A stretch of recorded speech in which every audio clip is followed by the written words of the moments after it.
Hey there everyone, it's Nina from nb&ns, and today I'm going to talk about Facebook jail. I wanted to do like a little cell block sound right there, but I didn't have it ready. So the reason that I want to talk about Facebook jail today is we've actually heard through the grapevine that it seems like a lot of direct sellers have been put in Facebook jail lately. So we wanted to talk about why we think that's happening, and then we're going to talk about what Facebook jail is, what are the things that get you put into Facebook jail, how to get out of Facebook jail, spoiler alert, you can't, and then what to do to not be put into Facebook jail in the future. Last week, Facebook, or actually I think it was about 2 weeks ago, Facebook announced some changes to the algorithm. And we talked about that a little bit on our Facebook page, and we did a little bit of a Facebook Live talking about those changes. And the changes that they announced were that they were going to start penalizing people who were posting content that seemed salesy and spammy. And just so you know, when Facebook makes a change like that to their algorithm, it learns really, really fast, which is why I think we're seeing people being put into Facebook jail in, higher numbers than we've seen before. So I think that's going to keep happening.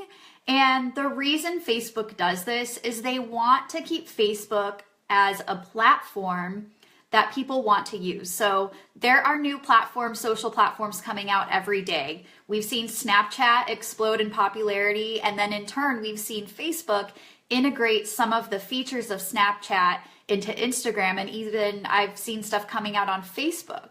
And so Facebook wants to be able to compete. And in order to do that, they want to keep spammy, salesy, and annoying content off of Facebook because they want people to stay on Facebook. They want people to use it. And so people come onto Facebook to connect with their family, their friends, to find things that are interesting to them and not to be sold to. And so that's why Facebook's going to continue to make these kinds of changes. So what is Facebook jail? So Facebook jail is when you're accused and convicted by the Facebook court of law of being spammy or salesy or abusing your privileges on Facebook. So what does that mean? So there are two kinds of Facebook jail. There's a temporary Facebook jail and there's permanent Facebook jail. So in the temporary Facebook jail, you're going to be blocked from doing the specific action that Facebook thought was spammy. So if you were sending a bunch of, direct messages, you're probably going to be blocked from doing that. If you were adding a bunch of people to a group, you're probably going to be blocked from that action. So usually the temporary Facebook jail is from the specific action that you took to land you in Facebook jail. So the second kind of Facebook jail is permanent, and none of us want to end up in permanent Facebook jail because as business owners, as we know, Facebook is so powerful, and if you get permanently blocked, it means you can't use it anymore. And so we don't want to end up in permanent Facebook jail. Now, we have heard of direct sellers being put in permanent Facebook jail for using their personal page to sell. And we've talked about this before, but it is against Facebook's terms of service to post anything on your personal profile that will make you money.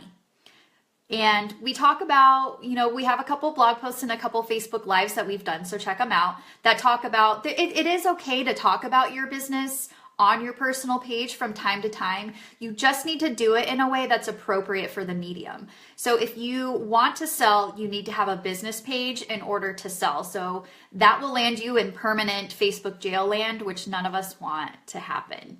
So just keep that in mind. Now I'm going to talk about a little bit, and I have my notes over here so I didn't miss anything because there's a lot of things actually that can land you in Facebook jail. So I'm going to review them. So basically, things that will land you in Facebook jail are too much of something. So if you are sending too many friend requests, you're rapid firing messages to people, you're commenting on too many different pages. If you're doing too much of something, Facebook's going to have a red flag go off and they're going to temporarily park you into Facebook jail because you're doing too much of something. Now, another obvious thing that will land you in Facebook jail are prohibited actions. And I hope most of us aren't going to do any of this, but I did want to mention it. So anything that's offensive, making threats, creating fake accounts, or spamming are going to land you in Facebook jail. Your account will be disabled permanently if you continue the type of behavior that you were put into Facebook jail for after you get out. So if you're doing something like sending too many messages, you get put in Facebook jail, they let you out, you start doing it right again, you're in danger of having your page or your personal profile put into Facebook jail permanently, which means you can't get back on the platform. So let us learn from our time in Facebook jail and not do that again. So another way that will land you in Facebook jail, and I think this actually affects direct sellers more than a lot of things, is a bunch of people posting the exact same images or the exact same verbiage or copy or words on Facebook in the same time period. And so if a new product comes out and your corporate company puts out some social images and people are taking those images and taking that exact verbiage and posting it on your business page or your personal page, you are in danger of landing in Facebook jail. So what you want to do in this case, and I'll talk about this a little bit more at the end of this live, is change it so it's personalized coming from you. So use a different photo, alter the photo, use different verbiage, alter the verbiage a little bit, because you have to remember there are thousands, if not tens of thousands, that sell this same product.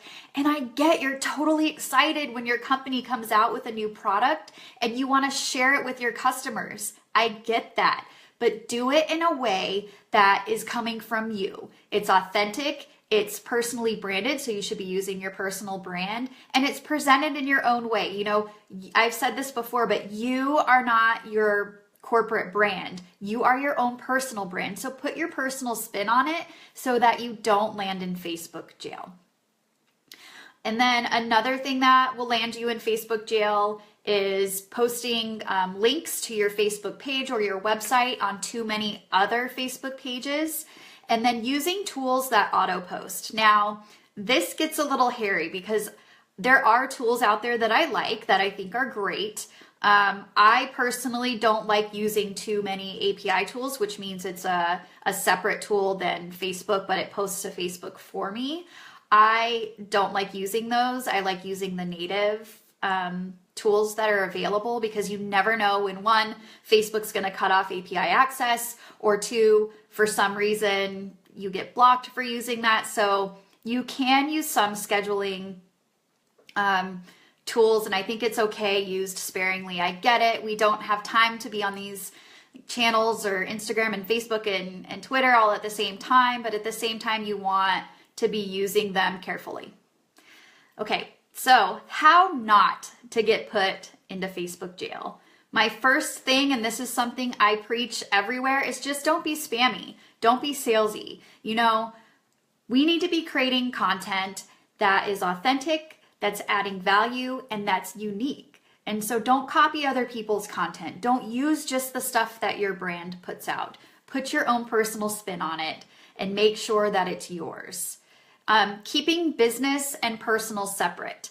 So as I said earlier, if you are doing business on Facebook, you need to have a business page. Like I said, the terms of service, you cannot post content on your personal page that is selling. So if you're going to sell, you need to do it on your business page, because you don't want to land in permanent Facebook jail.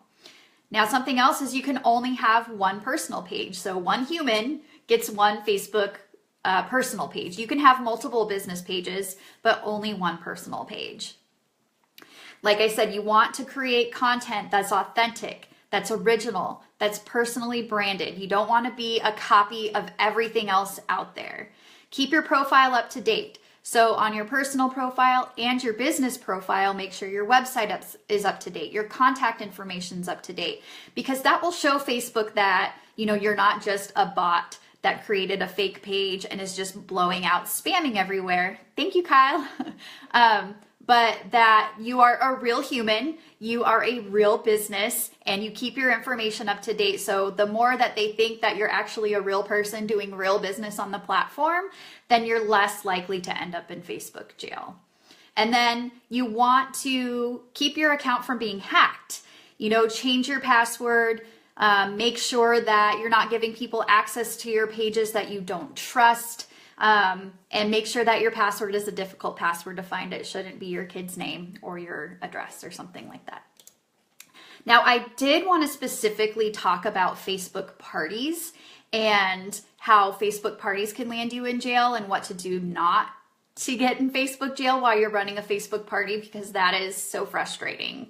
And so the first thing you want to do is train your hostesses for Facebook parties. So you can give them verbiage that you want them to use, but make sure you ask them to add a little bit of a personal note to it when they're sending it to their friends, so that it's not copy paste, copy paste, copy paste into the same language every time. Because if they go out and they're inviting 100 people, which I know we talk about not to do, you want them to not invite more than 50 people, is something we talk about in our Facebook parties training. But if they're doing that copy paste, and they're not personalizing it, it's going to land them in Facebook jail, and possibly you if they're sharing your events link from your business page or your personal page. So that's just something to keep in mind.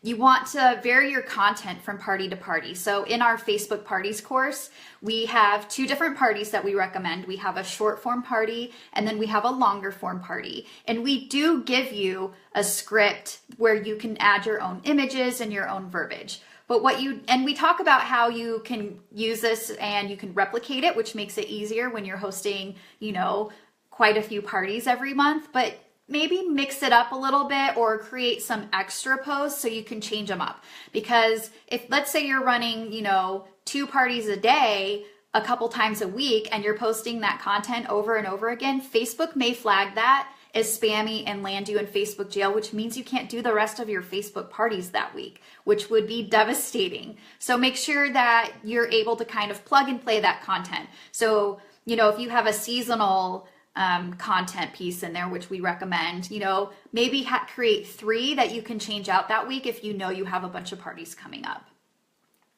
You also want to vary your posting sequence. So I know some of you guys use scheduling tools, so don't schedule it so it's like first post 8 o'clock, next post 8:05, next post 8:10, next post 8:15, where they're like every 5 minutes on the dot, because that's going to kind of set Facebook to be like, is this a real human running this party, or is this a bot, or is this spammy? So just keep that in mind. Anything that you can tell Facebook that I am a unique human interacting on Facebook, the better off you're going to be. Anything that comes across that could be, robotic or spammy or like a spam bot, Facebook's going to mark you as spammy. And something to keep in mind with Facebook is they use algorithms and automations to look at these. So they're not looking at you as an individual. They're not going to say, I saw Nina's posting a little bit of weird stuff in this Facebook party, so I'm going to go look at her personal page. Oh, she's a business owner. Oh, look how cute her kids are. Nope. The Facebook computer and algorithm does not care about any of that. And as soon as they see something that sets it off, they're going to put you in Facebook jail. So just keep that in mind. And then you want to make sure that your cover photo for your Facebook party is very transparent about what the party's about. You don't want it to be spammy and you don't want it to be salesy. So just keep that in mind. And our last thing I want to talk about is how to get out of Facebook jail. You can't. Unfortunately, there's no way to get out of Facebook jail. Facebook also does not have any guidelines or any information out there about how long you will be in Facebook jail. It's kind of like the type of crime to the time. It's so depending on how much you were spamming or how many posts you were posting, it could be anywhere from 24 hours to 48 hours to a month.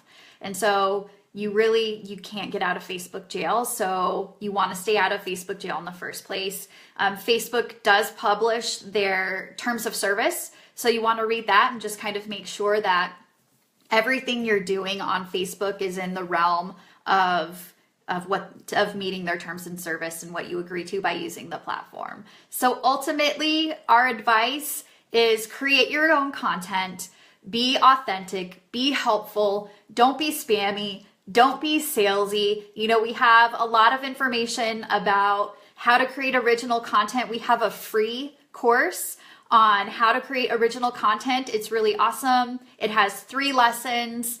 You will walk away with some free images that we created that you can share. We have some content ideas that will get you set up for almost the entire year. There's a lot of great bonuses you get for free when you download and sign up for that course. So I will put the link to that when this live wraps up. And then I talked a little bit about our Facebook parties. We do have a Facebook parties course. It's only $29 right now. It's usually $149, and it's really awesome. It goes over how to book parties, how to coach your hostess. We have 2 different types of parties in there. We have a short format. We have a long format. It has a workbook so you can fill it out and have your parties done. So you can use that. And then we talk about how to have more profitable Facebook parties. So make sure you check that out. I will also go ahead and stick that link into the post after this live wraps up. And again, if you ever have any questions, I'm always checking the comments. I'm always on our Facebook page. So please ask any questions that you have. I will answer and I will get back to you. If you found this video helpful, we would love a like, a heart, and share it with your team. I hope you guys all have a wonderful day. Thank you so much for joining us.